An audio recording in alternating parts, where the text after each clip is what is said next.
Number 2, সাদকায়ে জারিয়া।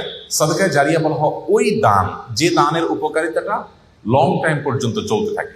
আমরা সাধারণত one time দানে বা এককালীন দানে অভ্যস্ত, অথচ দানের জন্য আমাদের সবচেয়ে বেশি লক্ষ্য রাখা উচিত কোন দানটা সবচেয়ে বেশি লাস্টিং করবে, অর্থাৎ যেটার উপকারিতা দীর্ঘমেয়াদে থাকবে।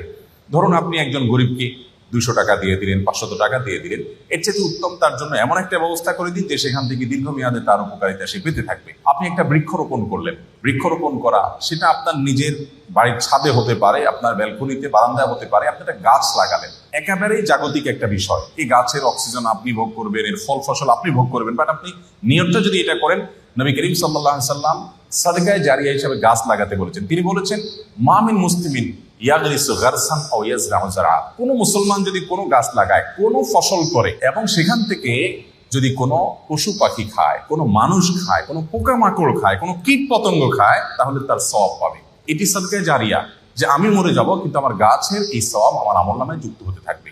আমি যদি 2-4-10,000 গাছ লাগিয়ে যেতে পারি, 200-400 গাছ লাগিয়ে যেতে পারি, তাহলে সেখান থেকে কিছু গাছও যদি টিকে যায়, এবং যতদিন টিকবে মানুষ অক্সিজেন পাবে, ছায়া পাবে, ফসল পাবে, ফল পাবে, মানুষের মৃত্যুর পর এই আমলটার সওয়াব যেতে থাকবে। তো এই সাদকায়ে জারিয়া, আমি একটা মসজিদ করলাম, একটা মাদ্রাসা করলাম, একটা স্কুল করে দিলাম, আমি একটা হাসপাতাল করে দিলাম, অথবা এত বড় লেভেলে করতে পারছি না, আমি যতটুকু পারি ততটুকু করলাম, তো এটা আমার মৃত্যু পরবর্তী জীবনে অনেক বেশি